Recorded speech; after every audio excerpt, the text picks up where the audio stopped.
Empreendedorismo, saúde, carreira, maternidade, beleza, família. Tudo do universo feminino agora no Mulheres, na Paiquerê 91,7 com Cris Magalhães. Olá, boa tarde. Está no ar a 43ª edição do programa Mulheres na Paiquerê 91,7. Aqui o protagonismo feminino tem espaço. Hoje temos a honra de receber a doutora Lisandra Palaro. Ela é médica pela PUC Londrina, residente em genética médica pelo HC da USP de Ribeirão Preto, mestranda em reprodução humana pela USP e iniciando, vou deixar você falar. É o Fellowship. O que é isso? Fellowship em Oncogenética pela USP. Seja muito bem-vinda, Lisandra. Cris, é uma honra estar aqui, é um prazer imenso poder falar de uma área que eu gosto tanto. E, assim, é um agradecimento especial mesmo, pelo cuidado em olhar diferencial, ter esse olhar, né, diferencial para a genética como uma especialidade super nova e super rara no Brasil. Então, muito obrigada a todo mundo que está ouvindo e a você pelo convite. Imagina, é uma honra tê-la aqui comigo e até explicando um pouquinho por que veio esse convite, né, para você, porque eu assisti, né, eu participei de uma palestra no final do ano passado, que foi promovida pela Clínica Mãe Londrina, né, pela doutora Paula Feedback e toda a equipe dela, e eu achei sensacional a sua forma de trazer explicações sobre a genética. Tinha um corpo, né, ali de docentes, de profissionais da medicina, então tinha alguns termos técnicos, mas você teve esse cuidado, porque tinham também pessoas que não eram, né, profissionais da área da medicina, que estavam ali participando, e você falou de uma maneira tão, assim, fácil de compreender, você teve esse cuidado na hora de você levar o conteúdo, e que é um conteúdo maravilhoso, né? E assim, algo que cresce a cada dia mais no mundo, né? Que é a genética, o estudo da genética. Então, por isso eu trouxe você nesse programa, para você explicar um pouquinho pra gente. Eu sei que você é uma profissional incrível e tenho certeza que você vai contribuir muito para essa área, né? Você já tá no finalzinho aí, né? A gente estava até conversando agora antes de iniciar, mas você já é uma geneticista. Isso aí, né? Faltam dias aí, Faltam Cris, dias, mas poucos dias. Exato, quase médica geneticista, então esse ano mesmo eu tiro, né, termino a residência, inicio os trabalhos aqui. Agradeço muito a tudo que você falou, né, e por que eu gosto de falar desse tema, e eu tento trazer ele de uma forma mais natural e mais palpável possível.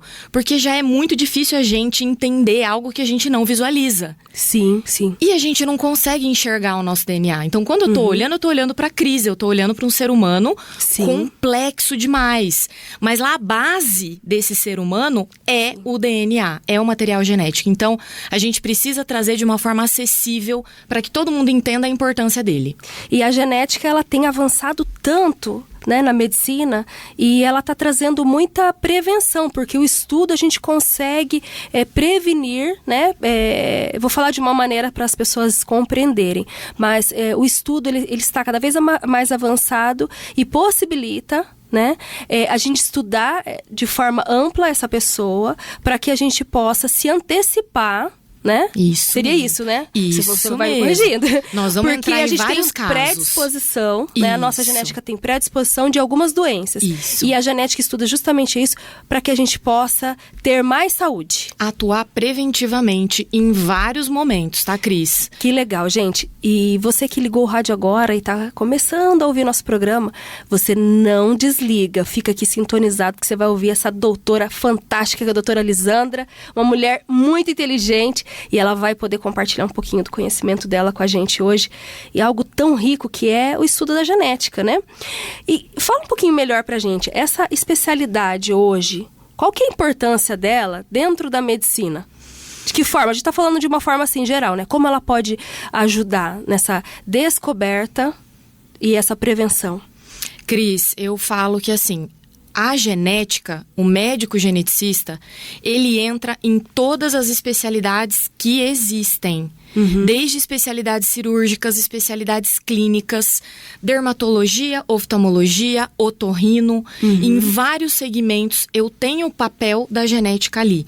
Então, assim, essa especialidade ela é importante porque se eu tenho um olhar direcionado para uma condição genética, seja qual for, eu posso atuar ali desde o diagnóstico precoce, fornecendo a melhor orientação para aquele paciente ou para aquela família.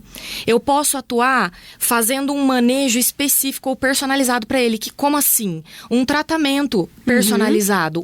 Ou até, se não tiver um tratamento muito específico, um cuidado que eu preciso ter. Eu preciso fazer um exame muito rotineiro nesse paciente porque ele tem o diagnóstico tal. E eu também hoje já cheguei, né?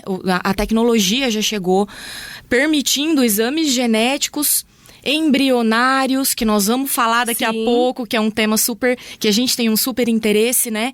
Para que aquele risco de transmissão que eu tinha, né? Por uma doença genética de base naquele casal ou naquela família, para que esse risco diminua e seja praticamente, né? A gente fala zero ali de transmissão para a vida dos filhos. Então, a importância da genética vai em todas as fases. E hoje, desde o momento que a mulher descobre que está grávida ou antes até dela engravidar. Exatamente. Eu gosto de colocar aquela imagem da vida, né? Que tem um feto mesmo na barriga ali, se desenvolvendo. A mulher durante o pré-natal. Ou o casal ali naquele momento da... Desejo de ter um filho ainda, né? No desejo. Antes do filho existir mesmo, exatamente. Então, na junção daquele gameta, né? Do espermatozoide, do óvulo ali, para formar aquele embrião. O mais saudável possível. O mais saudável possível. Na avaliação daquele embrião, daquele feto, daquele pré-natal, quando o bebezinho nasce, até o teste do pezinho, Cris. Eu tô falando de muitas doenças genéticas. Não só doenças genéticas, mas ali no teste do pezinho, se eu tiver um resultado certeiro ali, eu posso atuar na prevenção pro resto da vida daquele paciente. Olha que incrível. Exato. Quando ele é avaliado a hora que ele nasce num berçário, tem alguma malformação, eu posso dar um diagnóstico. Adolescência, infância, adolescência, vida adulta, nos casos de câncer, e até os idosos que chegam às vezes com um quadro demencial ou alguma questão psiquiátrica que está muito aflorada na família, eu preciso avaliar se faz parte de um contexto. Então eu falo que assim, é especialidade que não tem idade. Nossa, e é a especialidade que hoje está avançando muito, né? Muito, Cris, muito. Que interessante. Bom, e todo mundo deveria fazer esse teste, então, né? Porque se a genética hoje ela pode contribuir para essa prevenção, todo mundo poderia fazer ou não? É só indicado para alguns casos específicos? Cris, essa é uma pergunta muito importante, porque a gente vê muito hoje em dia, às vezes, indicação de um exame genético, solicitação sem indicação. A gente vai falar mais pra frente que nós temos muitos tipos de exame. Então, se eu indico um exame errado, que não tem a ver com a hipótese diagnóstica ou com o quadro daquele paciente, às vezes aquele exame pode trazer mais malefício do que benefício. Então, não é simples como parece. Doutor, eu vou lá, vou fazer um mapeamento genético completo. Tem como? Na verdade, a resposta é não. A gente tem que avaliar o teu caso. Não necessariamente. Não tem necessidade. Exato. Não necessariamente o exame mais amplo vai ser indicado para você. Ou, às vezes, nenhum exame genético vai ser indicado para você. Entende? Sim. Então, a gente tem que muito se basear na clínica, tá, Cris? Sempre. Tá. Então, mas quais são os casos, assim, que vocês trabalham em conjunto com o médico? Então, que casos especificamente? Porque a pessoa fala, mas eu não posso fazer meu mapeamento. Então, mas quando que eu vou usar, então, esse benefício desse avanço da medicina, que é a genética? É só quando já tem uma doença? Como que é isso? Como funciona na prática? Cris, a gente fala que a gente vai comentar um pouquinho também sobre o aconselhamento genético, mas por que a gente usa esse termo de aconselhamento genético, né? A consulta com o médico geneticista. Existem algumas indicações mesmo, bem amplas, para se passar em uma avaliação com o geneticista, tá? Vou dando exemplos aqui pra gente ter uma conversa e entender melhor. Vamos supor que eu já tenho um histórico familiar de alguma doença genética. Tenho fibrose cística na família. Quem é essa pessoa acometida? Preciso passar para o aconselhamento genético? Sempre ideal se você tem um histórico familiar. Eu tenho uma idade avançada e estou com desejo reprodutivo, quero ter filho. Como assim idade avançada? Para a mulher hoje, o consenso ele vem se atualizando, mas a gente considera um corte entre 37 e 38 anos. Para o homem, a partir dos 45 anos de idade. Então, me enquadro nisso, preciso passar por uma avaliação genética. Sim. E aí, muitas indicações. Sei lá, tenho um quadro de autismo na família. É ideal passar pelo geneticista? Sim. Porque dentro do autismo eu tenho causas genéticas que eu posso já detectar no exame físico. Uma suspeita de uma síndrome. E não, causas que são muito menos influenciadas pela genética. Ou tenho histórico de câncer. Eu tive câncer. Muitas pessoas da minha família tiveram câncer, entende? Sim. Tenho deficiência intelectual na família. TDAH. O TDAH depende. Se ele tiver associado com alguma outra coisa, pode ser indicativo. Outra coisa o quê, doutora? Alguma malformação, alguma alteração de exame físico, alguma alteração psiquiátrica, autismo com TDAH e alguma outra malformação, entende? Casos de convulsão também, Cris. Eu tenho uma convulsão de difícil controle. Sim. Ela é muito precoce, ela começou precoce na vida, tomo várias medicações, não tenho controle. Será que tem base genética? Sim. Entende? Então, a gente tem muitas indicações. Desde a reprodução, na infância, ao nascimento, várias mesmo indicações, tá, Cris? Até porque hoje, né, aumentou tanto o número de doenças. A gente até, esses dias eu estava avaliando, nossa, tem umas doenças que a gente nunca ouviu falar. E hoje, né, tem esses diagnósticos, então é bem amplo. Muito. Então, cada caso é um caso e é importante ser estudado se é aconselhado ou não. Exatamente, é isso. E se for aconselhado, qual exame? Mas é sempre aconselhado pelo médico, né, que acompanha aquela pessoa. Então, hoje o geneticista, ele pode trabalhar, ele consegue trabalhar com todas as especialidades. Exatamente isso. Você consegue trabalhar em todas as áreas, em muitas especialidades. Eu digo que todas mesmo, tá? Todas as especialidades. Sim. E é sempre é importante passar por essa conversa, para saber se você se enquadra em uma hipótese específica, para direcionar o melhor exame para você. Tá. Agora, sim, uma pergunta que, para ser mais objetivo, para as pessoas entenderem. Porque quando a gente fala de exame, mas a pessoa fala assim, mas quais são esses exames genéticos que existem e como que eles podem identificar essas doenças? Cris, eu primeiro volto lá atrás pra gente entender o que é o DNA de uma forma simples. E eu acho que você já até ouviu essa minha explicação da biblioteca. Não sei se você lembra, mas o que a gente gosta de falar, né? De comparar. Agora, sim. É essa explicação aí mesmo.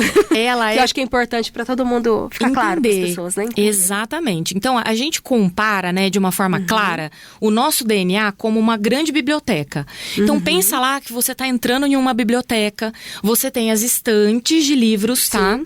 Digamos que você tem 23 estantes de um lado e 23 do outro. Você tá entrando nesse corredor, então pensa comigo. Nessas estantes eu tenho prateleiras, certo? E dentro das prateleiras eu tenho vários livros. Vamos supor que a nossa biblioteca tem 25 mil livros. Sim. Porque é exatamente isso que a gente tem no nosso material genético, tá? E aí, para eu entender qual exame que eu preciso indicar para aquele paciente, eu preciso pensar o que eu quero ver nessa biblioteca. Sim. Como se fosse isso. Então, dentro da minha biblioteca, as estantes de livros são os cromossomos, Cris. O que são os cromossomos? Os cromossomos, eles são unidades ali do nosso material genético, onde a minha fita do DNA, literalmente uma fita, pensa numa fita métrica, ela se enrolou, se agrupou e formou vários bonequinhos, vários cromossomos. É como se fossem as estantes, tá? Uma vez que eu abro essa fita, eu tenho vários códigos ali na fita, não tenho vários números. É a mesma comparação. Eu entro dentro de cada estante, eu tenho vários livros. Esses livros são os genes do meu material genético. Então qual exame que eu vou indicar para o paciente em determinada questão? Depende do que eu quero ver. Eu quero ver cromossomo. E por que eu quero ver cromossomo? tá? Vamos já falar disso. Mas eu quero ver um gene ou um livro dessa biblioteca, porque eu tenho uma suspeita pontual ali, ou eu preciso ver um grupo de livros. Na verdade, eu não tenho certeza se é um livro só, mas eu preciso ver vários livros ali. Sejam 20 livros, 100 livros da biblioteca, entendeu? 500 livros, Sim. Depende. Vamos supor, Cris, estou pensando num bebê que nasceu com múltiplas malformações. O que eu vou querer ver nessa biblioteca? Os cromossomos, as estantes. Por quê? É aquele grosseiro do meu material genético, sabe? É aquela parte mais essencial ali. Entendi. Tô com um paciente que tem fibrose cística na família. Ou ele mesmo tem a fibrose e ele quer fazer um planejamento de reprodução. Vou direto no livro da fibrose cística. Aí você vai ler. Você vai ler aquele livro. Sequenciar aquele gene. Ou eu tenho suspeita de um câncer hereditário, mas é câncer de mama, eu tenho vários genes que podem estar relacionados, eu vou ler um grupo de livros. Sim. É basicamente o que eu quero ver dentro dessa biblioteca. Olha que interessante. E daí dentro dessa biblioteca, que somos nós, nosso organismo, a gente consegue detectar tudo e em alguns momentos prevenir para que também a gente consiga, pode-se dizer assim, cessar essa cadeia de problemas, de doenças.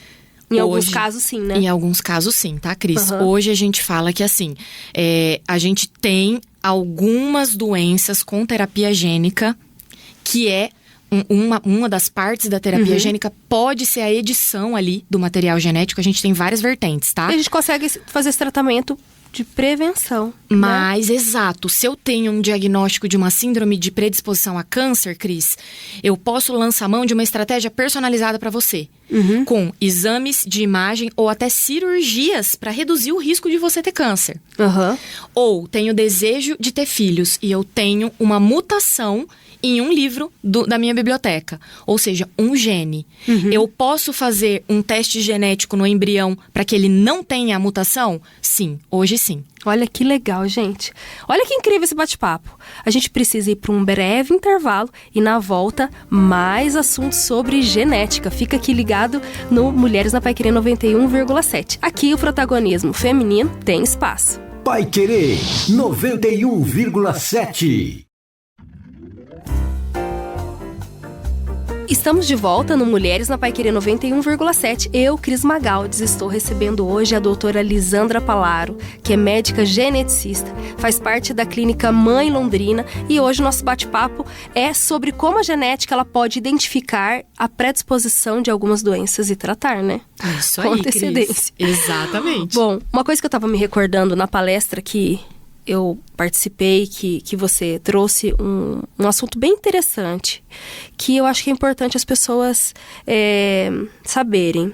É sobre os casamentos consanguíneos, né? O que acontece, né, quando um parente casa com outro, então isso causa um problema, né? E a gente ouvia, os antepassados falavam bastante sobre isso, e a gente fala, não, mas o que tem a ver com, né, que tem um primo distante que casou com uma outra prima e tal. Não é aconselhado, e na genética se explica o porquê, não é mesmo? Cris, a gente não fala assim que não é aconselhado, né? O que a gente ressalta? Que o casal que ele é consanguíneo passe por aconselhamento genético, Sim. Tá? Seja qual for o grau de parentesco, para que esse casal procure o médico geneticista para entender melhor se existe algum risco de alguma condição. Aqui a gente tem, então, uma indicação absoluta de passar pelo aconselhamento ou pela consulta, tá? E aí eu tenho uma questão muito interessante nesse caso de consanguinidade, que é um modo de herança. Como assim? Herança é o que a gente herda, né, Cris? Para várias doenças genéticas, eu tenho um modo de herança. Como assim? Exatamente a forma em que eu recebi o material genético do meu pai ou da minha mãe. Lá na biblioteca que a gente estava falando, digamos que 23 estantes eu recebi do meu pai e 23 da minha mãe. somando 46, tá? Então, eu realmente sou uma soma do material genético dos meus antepassados. 50-50. 50-50.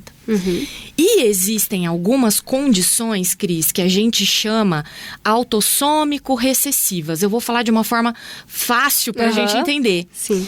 Quando há um casamento entre familiares, o que acontece? Eu posso ter uma alteração em um livro, uma mutação em um livro, em que 2 familiares têm ela mesma, entendeu? E no momento de ter um filho, pode existir um risco dessa mesma alteração passar para esse filho. Entendi. Entende? Esse risco nunca é 100%, tá, Cris? É importante a gente falar isso. Então, um casal que tem uma mesma alteração genética e que é muito comum nesse casamento consanguíneo, pode ter um filho com uma doença ali dessa herança específica em 25%. Entende? Entendi. Então, se eu tenho um casamento entre familiares, eu preciso ter essa atenção. Eu tenho algum histórico na família? Idealmente, um casal que tem planejamento de ter filhos precisa passar no geneticista para talvez fazer exames genéticos para ver se ele tem uma mutação e ela tem uma mutação que combinados podem gerar o risco de ter um filho com alguma condição, entendeu? Sim. Uma outra coisa também, um outro ponto que você trouxe na palestra era sobre pessoas que têm, assim, uma descendência de alguns países, tipo Europa, Ásia, enfim. Sim. E isso também traz consequências, né, traz consequências nos seus genes, vamos dizer assim? Como que fica mais fácil para o pessoal entender? E algumas regiões, né, alguns países, até alguns tipos de doenças frequentes. Sim. E aí também, né, tem esse casamento entre parentes. Ou culturas até diferentes também, né? Exatamente. Tem muitas culturas, né? Em que é cultural, realmente.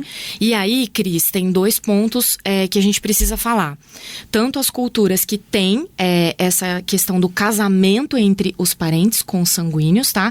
Em que pode aumentar o risco dessas doenças que eu falei, recessivas aí, em que um tem uma mutação, o outro acaba tendo a mutação naquele mesmo livro e somada pode dar um risco de uma doença, né, específica. E também, Cris, tem um fato que a gente comentou na palestra, de às vezes mutações fundadoras, variantes fundadoras. Como assim? São variantes, mutações que aconteceram na biblioteca em populações específicas. Tem um exemplo que é muito comum e a gente sempre precisa perguntar para o paciente a descendência dele, que é nos judeus Askenazi ou Askenazi, né? Tem aquela pronúncia específica, em que existe uma mutação fundadora para câncer de mama. Entende? Então, o aconselhamento genético de uma paciente que tem essa descendência judaica é totalmente diferente de uma paciente que tem outra descendência. Assim como uma paciente que tem uma descendência europeia mesmo, que me vem falando que tem um desejo reprodutivo, nunca foi avaliada, por exemplo, a fibrose cística, que é uma doença muito comum entre esse tipo de população, entendeu? Então, eu realmente preciso ter esse cuidado. Aqui, a hereditariedade, ela conta muito na consulta da genética. Olha que interessante. E tem como daí você fazer esse estudo? Tem. Né? Então, exato. E já saber, né, dessa informação. Tem, por exemplo, eu tenho descendência árabe com italiano. Provavelmente deve ser uma bomba ali de informação para uma geneticista, né? Porque são populações bem diferentes. Exatamente. Então, provavelmente por isso também que você comentou sobre isso, né? De novas doenças que começaram a existir por conta disso, né? De povos miscigenação, né? A gente tem a miscigenação e aqui o Brasil é uma população muito miscigenada. Sim. E a gente precisa, né, de mais estudos sobre a nossa população brasileira. Para que a gente tenha essas associações. Vou dar um exemplo, Cris, que é muito legal também. Existe uma síndrome de predisposição a câncer aqui que tem uma mutação fundadora no Brasil. Aqui, que ela veio de descendência portuguesa Lá na história dos tropeiros, não sei se a população vai lembrar, né?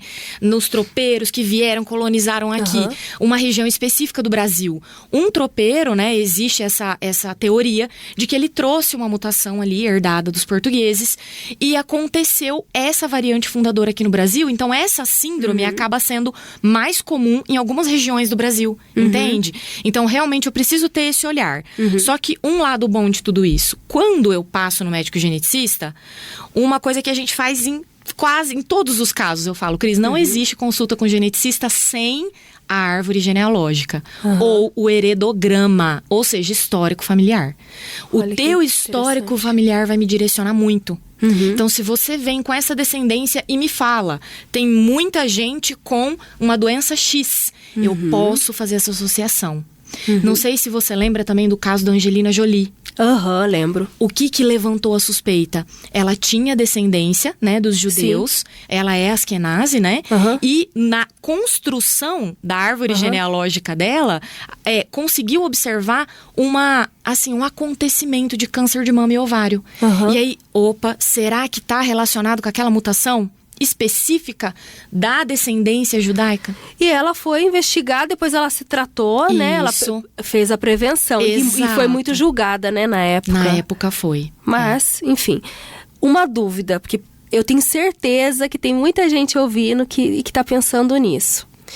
Tá, um médico não me falou nada, não me aconselhou a fazer nenhum exame preventivo, né, com uma especialidade como com um geneticista. Né? Mas eu quero saber, eu posso agendar com um geneticista? Falar, eu quero agendar com o geneticista, eu quero saber se eu tenho alguma predisposição para alguma doença. Uma pessoa pode... Pode, Cris. Por sua conta? Pode ir sim. atrás, investigar. Pode sentar e passar por um aconselhamento genético. Pode ser que durante o aconselhamento genético a gente realmente olhe, faça um exame físico bem direcionado, que o nosso exame físico é diferente também, tá? A gente mede tudo, Cris, tudo. A gente mede o perímetro da cabeça, a mão, a gente mede até a distância dos olhos, sabia?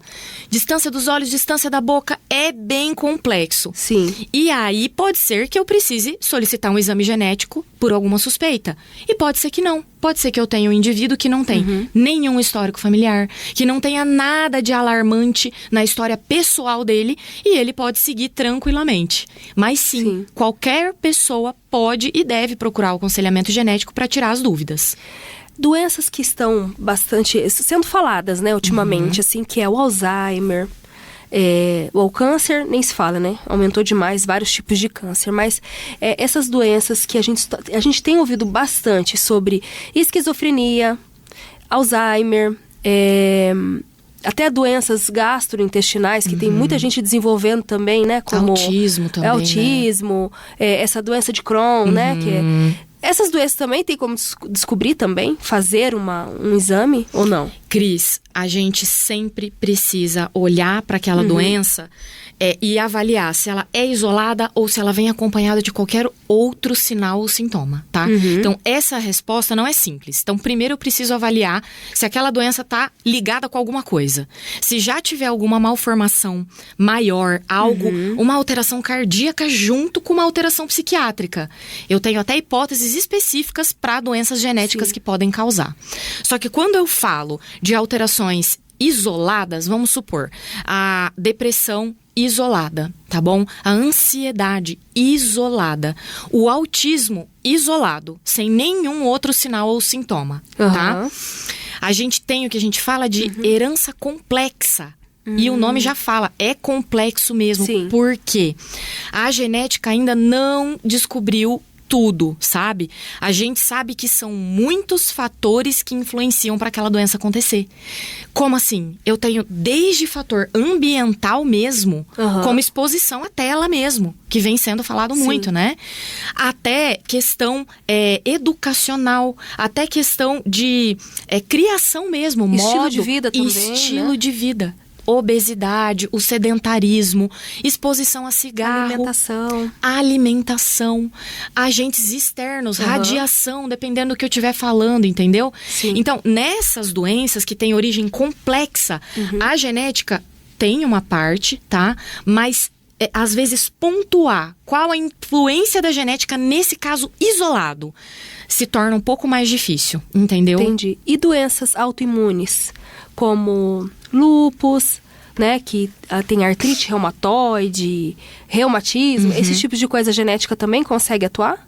Consegue, dependendo da hipótese também. É a mesma linha de raciocínio, Cris. Basicamente, eu vou ter que olhar se aquela doença, ela pode fazer parte de um grupo, uma síndrome maior ou um caso isolado de uma doença autoinflamatória específica. Se for um caso muito isolado, muito pontual, eu tenho a mesma influência dos fatores complexos. Então, eu tenho alteração imune que pode estar envolvida, ambiental, hábito de vida, uma porçãozinha da genética, mas depende da hipótese, eu tenho mais genética ou menos genética, entendeu? Tá. E agora, sendo bem direta, assim, que as pessoas falam assim, tá, mas daí, vamos supor que você fez esse estudo, descobriu que tem uma predisposição. Como que daí o médico, o geneticista, ele age? Ele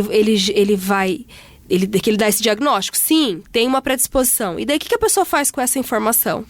Cris, vou dar o exemplo do câncer, tá? Porque é uma coisa que vem muito no consultório. Porque daí é uma coisa que se fala bastante sobre hereditariedade. Isso. Então, tem mãe, teve filho, avó, bisavó, todo mundo... Às vezes, todo mundo teve câncer na família. Então, eu acredito que é também mais... Muito importante. É mais comum, né, acontecer isso. Super, Cris. Então, assim, primeiro que um médico geneticista, ele pode atuar desde o diagnóstico até prescrevendo um tratamento individualizado e personalizado para a pessoa, ou até indicando exames e cirurgias preventivas, tá? Então, já respondendo a sua pergunta, vou dar o exemplo do câncer. Hoje a gente sabe que, pasme, tá? Porque as pessoas às vezes acham que é o contrário. 80 a 90% dos casos de câncer, eles são esporádicos. Como assim? Eles acontecem por muito mais influência dos fatores externos do que da genética. Então, um exemplo, uma pessoa que tem uma idade mais avançada e teve um câncer, fumou a vida toda e teve câncer de pulmão. Entendeu? Ou bebeu a vida toda, teve sedentarismo, obesidade, se expôs a agrotóxico, ok. Esse grupo do esporádico, a influência genética, ela perde força. Então, eu tenho muito mais a questão de hábito de vida. Agora, 10%, mais ou menos, tá? Hoje a gente tem esses 10% muito clássicos. Eles são hereditários. Nossa, é muito pouco. Quando você... Doutor, mas parecia que nossa, todo mundo era tudo tanto, herdado. Né? Que era tudo herdado. Então, é porque existe uma confusão mesmo e que é natural. Sim. Todo câncer é genético, mas nem todo câncer é herdado. Nossa, como assim? Todo câncer é genético, mas não é herdado? Tudo que é genético tem que ser herdado. Não, nem tudo que é genético é herdado. E aí eu vou explicar. Você tem uma predisposição, aí você dá o gatilho lá pro negócio acontecer. Exatamente. Posso ter já, posso nascer com uma mutação. Sim. E aí, eu tenho já uma alteração genética, tive algumas exposições ao longo da minha vida e tive um câncer hereditário. Mas eu posso não ter nascido com nenhuma mutação. E uma célula específica lá do meu corpo, ou seja, um pedacinho específico do meu corpo, recebeu tanta influência externa, seja radiação, cigarro, a idade avançada, que aquela célula, o material genético dela só, sofreu uma mutação, começou a se desregular e gerou um tumor. Sabe? Se proliferou e gerou uma massa, um tumor. Então, isso é o esporádico. Eu não nasci com uma mutação. Eu não herdei uma mutação. Ela aconteceu ao longo da minha vida. E aí, o câncer se desenvolveu. O herdado é diferente. Toda a minha biblioteca tem uma mutação, entendeu? Sim. Então, um livro específico da minha biblioteca, que é melhor para o pessoal entender. Um livro específico, ele é mutado em todo o meu corpo. Entendeu, Cris? Entendi. Aí, eu tenho uma predisposição bem maior a ter câncer ao longo da vida. Olha que interessante. Exato. Então, de novo, porque a gente traz tantos profissionais da saúde aqui e como as pessoas têm falado sobre isso, sabe, doutora Lisandra, sobre os nossos hábitos, como a gente tem que cuidar da nossa alimentação, né, do nosso corpo. Então, isso faz todo sentido, não é? As pessoas acham, mas eu não tenho nenhum caso de câncer na família, não quer dizer que você não vai ter, né? Porque, exato, Cris. hoje, então, agora ficou bem claro, acho que para todos nós, que realmente o quanto é importante a gente cuidar, né, da gente, da nossa mente, do nosso organismo. Essencial, Cris. Eu falo que a nossa fita de DNA tá lá. Uhum. Tá lá, no nosso corpo, em todas as nossas células. Trilhões de células, tá? Quanto mais a gente cuidar para que esse material genético se preserve, para que ele esteja íntegro ali, sabe? Mais longevidade e melhor a gente vai mais saúde vai ter. E mais saúde vai ter. Falei pra vocês que o papo seria incrível hoje e a gente precisa ir para um breve intervalo, mas na volta tem muito mais bate-papo sobre genética. Fica aqui comigo no Mulheres na Paiquerê 91,7. Paiquerê 91,7. Estamos de volta no Mulheres na Paiquerê 91,7. Esse é o último bloco e hoje comigo a doutora Lisandra Prolaro, que é geneticista, e a gente está esclarecendo todas as dúvidas sobre esse assunto que é tão rico de informação. E a gente sabe que a gente fala muito de genética, e você já explicou isso nos 2 primeiros blocos.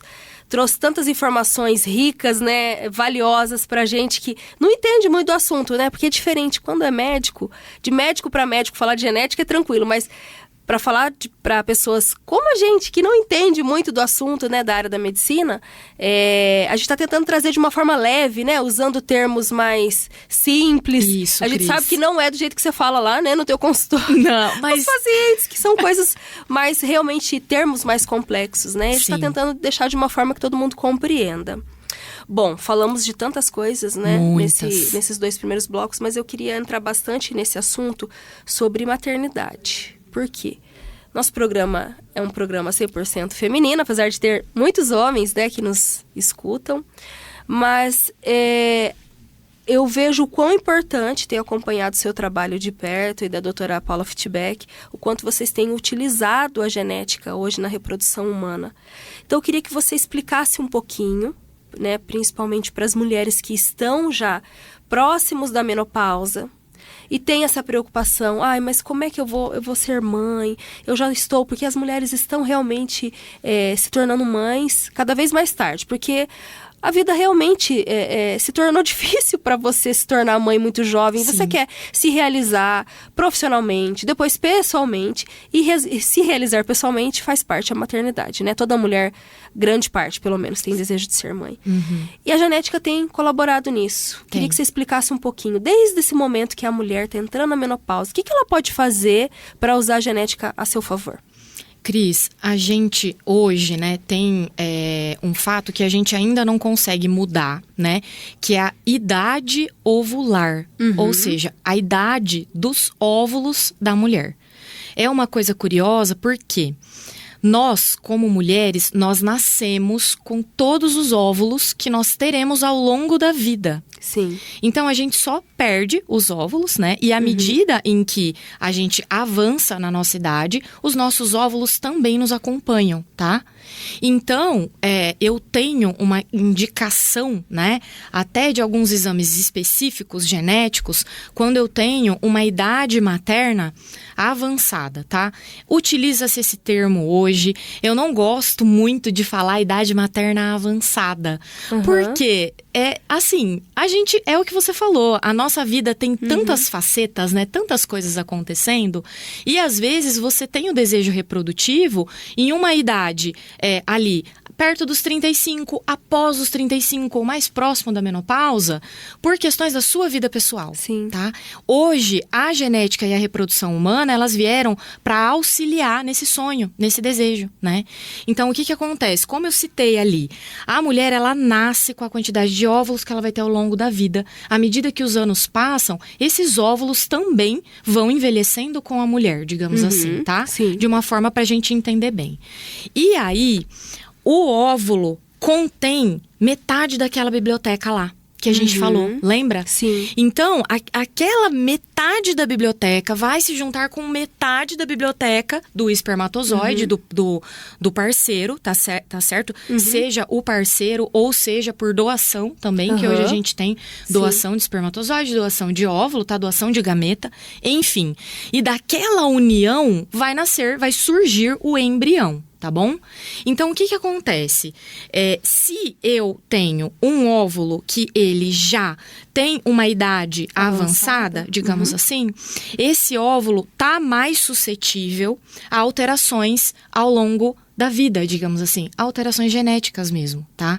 E aí, nos processos de divisão daquela minha célula, daquele meu óvulo, podem ocorrer com mais frequência algumas alterações cromossômicas, como se, na hora da biblioteca se dividir, Cris, eu tenho alguns erros de pareamento ou de divisão daquelas estantes de livro. Tá?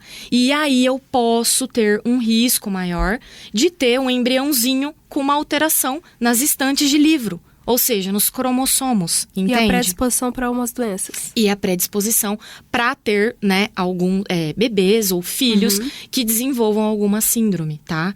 Então, o que a gente tem de indicação hoje, tá, Cris? Que é muito importante. As mulheres que têm uma idade, um desejo gestacional, entre os 35, 38, 40 anos, para que passem por aconselhamento genético reprodutivo, tá? Por quê? Hoje, aí cai no trabalho maravilhoso, né, que a doutora Paula faz e que eu já acompanho desde o primeiro ano da minha residência, a gente tem tecnologia para fertilização in vitro, certo? E a partir da fertilização, eu consegui avaliar geneticamente os embriões, entendeu? Então, além dessa indicação da idade, existem inúmeras outras, tá, Cris?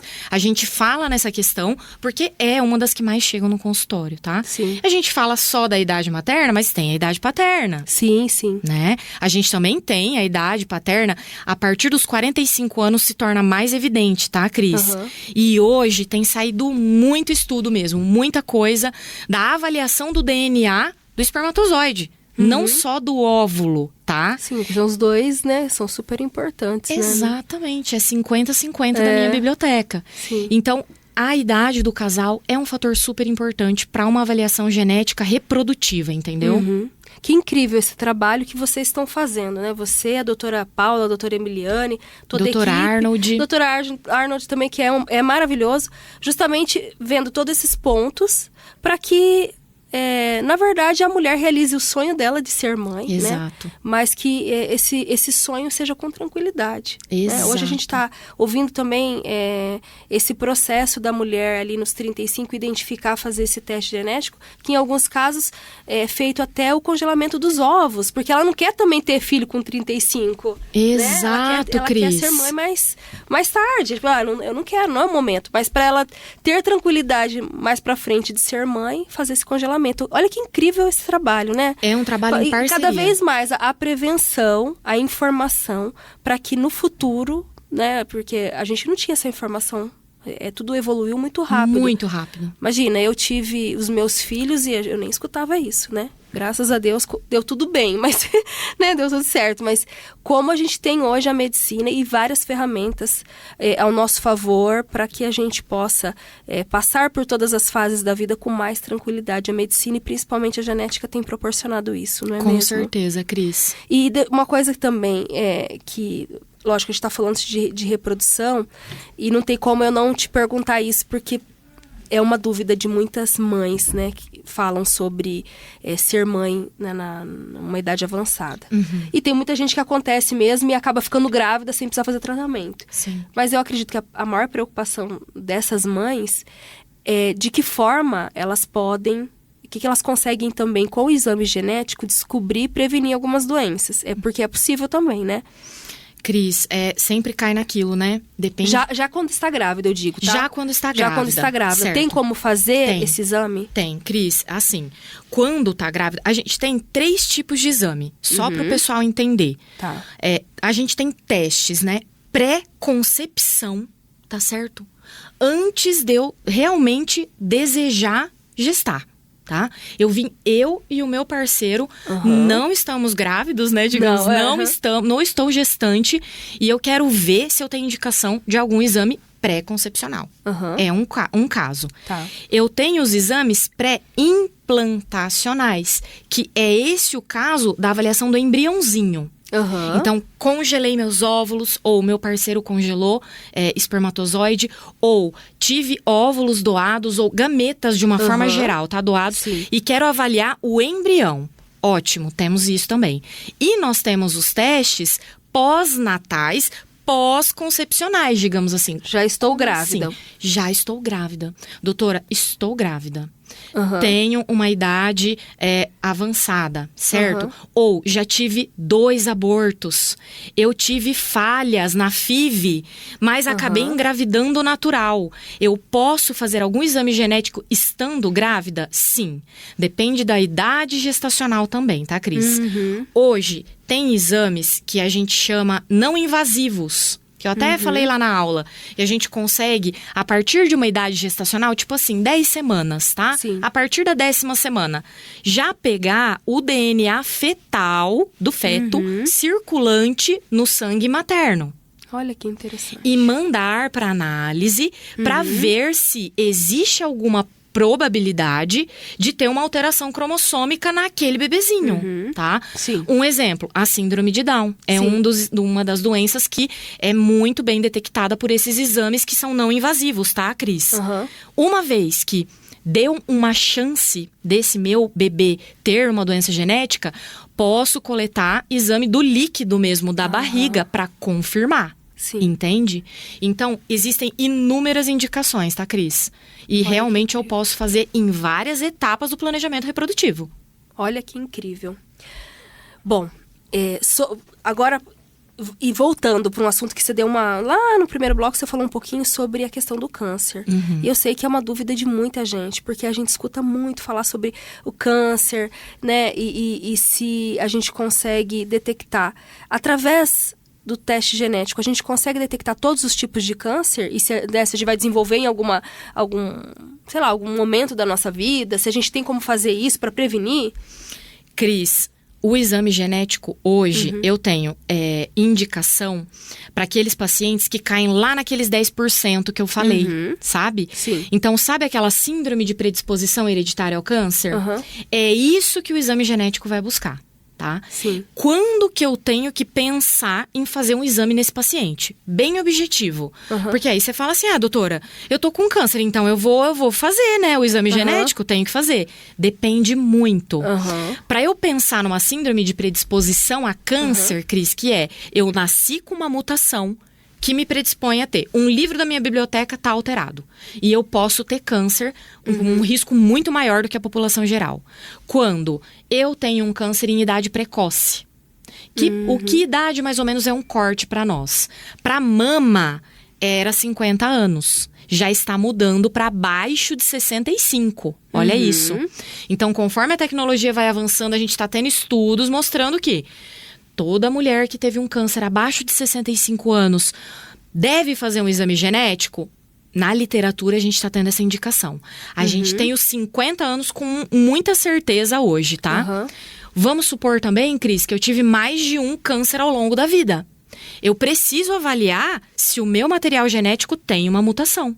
Ou seja, se dentro da minha biblioteca um livro está alterado. Sim. E aí eu posso ter mais chance de ter outro ao longo da vida.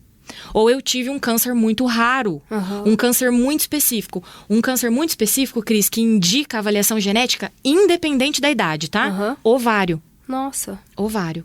Conhece uma mulher que teve tumor de ovário, precisa de um geneticista para aconselhar e indicar um painel genético. Olha entendeu? que interessante. Maravilhoso. Olha quanta informação interessante hoje. Doutora, para finalizar, passou tão rápido. Passa rápido. Duas perguntas, tá? Quais são os maiores mitos? Porque muita gente fica falando de genética e acaba não entendendo muita coisa. Quais são os maiores mitos que você ouve com frequência pra gente desmistificar aqui? E a outra pergunta é, pra finalizar, que conselho você daria para que as pessoas entendessem melhor sobre esse assunto, né? Cris, dos mitos, eu acho que o que eu mais um dos que eu mais desmistifico mesmo nas consultas e esclareço é que nem tudo que é genético é herdado. Que é aquilo que a gente falou mesmo. Sim. Eu posso ter um filho com uma mutação em um livro lá do material genético dele que não foi herdada, tá certo? Sim. E é a mesma coisa que a gente fala do câncer. Nem tudo que é genético é herdado. Então, esse é o maior dos maiores, tá? Outro também que eu recebo muito no consultório e que, na verdade, ele não é um mito, tá, Cris? É uma coisa que a gente precisa sempre conversar com o paciente. É culpa, tá? E aí é um assunto à parte. Tem livros. Vou te chamar para um outro programa para você falar sobre esse assunto. O que eu quero falar para os pacientes, que às vezes tem um histórico, tem um filho com alguma síndrome, tem um filho com alguma condição, ou tem um caso de câncer genético na família, hereditário, não existe possibilidade de ter culpa. Por quê? Volta lá quando a gente falou. Essa divisão da minha biblioteca, ela é totalmente aleatória, Cris. Isso acontece no meu corpo aleatoriamente. Eu não tenho como influenciar, digamos assim, de uma forma natural, entendeu? Então, Não depende, Cris. Então, muitos pacientes, foi minha culpa, eu passei a alteração genética. Não existe isso pra nós, tá? Existe riscos de transmissão e os riscos nunca são 100%. Esse é outro mito. Às vezes um pai ou uma mãe tem uma alteração genética, ele sempre vai achar que os filhos também terão. Não, é outro mito. A gente precisa avaliar aquele caso. Nunca o risco é 100%. Cada caso é um caso. Exato. E aí, para o conselho, né, que você me pediu, eu acho que é conhecimento, Cris. Esse trabalho que você está fazendo aqui é essencial. Então, para que as pessoas procurem mais conhecimento, visitem as nossas páginas, né, estudem. Não é só dar um Google, né, gente? Não é só dar um Google. Escutem podcast, acompanhem as redes sociais de profissionais realmente que são sérios e têm conhecimento, né, do assunto, que estudaram para isso. Aproveitando, peço para você deixar as suas redes sociais e também você tem um podcast, se puder também compartilhar e deixar para que as pessoas possam aprender mais sobre isso. Cris, o podcast é em parceria com um colega meu, um irmão mesmo da residência, que é o Dr. Paulo Vitor, tá? Ele é de Santa Catarina, fez a residência comigo e a gente iniciou esse projeto. O nosso podcast é o Pod Raros, tá? E aí vem a parte do conhecimento. A gente divulga muita coisa. Desde exame genético, indicação de fazer, o que é um, o que é outro, várias doenças que nós vamos abordar. E aí eu deixo o arroba pro pessoal, tá? É arroba podraros, tá? PODRAROS, Pod Raros. Você vai achar lá no Instagram já muita coisa legal e no Spotify, tá? Que legal. É Pod Raros. Vai ter, assim, muita informação sobre genética, muita. Que bacana, doutora. Obrigada pela sua presença, por compartilhar todo o seu conhecimento e também abrir um espaço na sua agenda, que eu sei que você está entre a cidade Ribeirão Preto, que você vai e volta, e essa correria, e ter tirado um tempinho para falar de um assunto tão importante. Eu que agradeço, Cris. É uma honra novamente estar aqui. E para quem quiser tirar mais alguma dúvida ou conversar comigo, eu também tô lá no Instagram, @dra.lisandrapalaro. A gente conversa sobre genética. Segue lá, gente. Lisandra Palaro. Segue também a Rádio Paiquerê 91.7. O meu perfil, Cris Magaldi com CH. E eu quero também aproveitar e mandar um abraço para todos os ouvintes que não perdem um programa. Em especial, hoje, a Rose Soriano. Rose, um grande abraço para você. Obrigada, viu, pelo seu carinho. E eu sei que você não perde uma edição desse programa. E essa foi a 43ª edição do programa Mulheres na Paiquerê 91,7, comigo, Cris Magaldi. Fique agora com a programação musical do Rádio Show com o Cristiano Pereira. Obrigada pela sua audiência e te espero até o próximo sábado. Ótimo fim de semana. Tchau, tchau. Todo sábado, à 13h, na Paiquerê, nosso encontro marcado no programa Mulheres na Paiquerê 91,7, com Cris Magaldi. A cada semana, um bate-papo com uma ou mais convidadas especiais. Acompanhe a programação do Mulheres pelo nosso Instagram, @Paiquerê 91.7. Os programas ficam à sua disposição no canal da Paiquerê 91,7, no YouTube.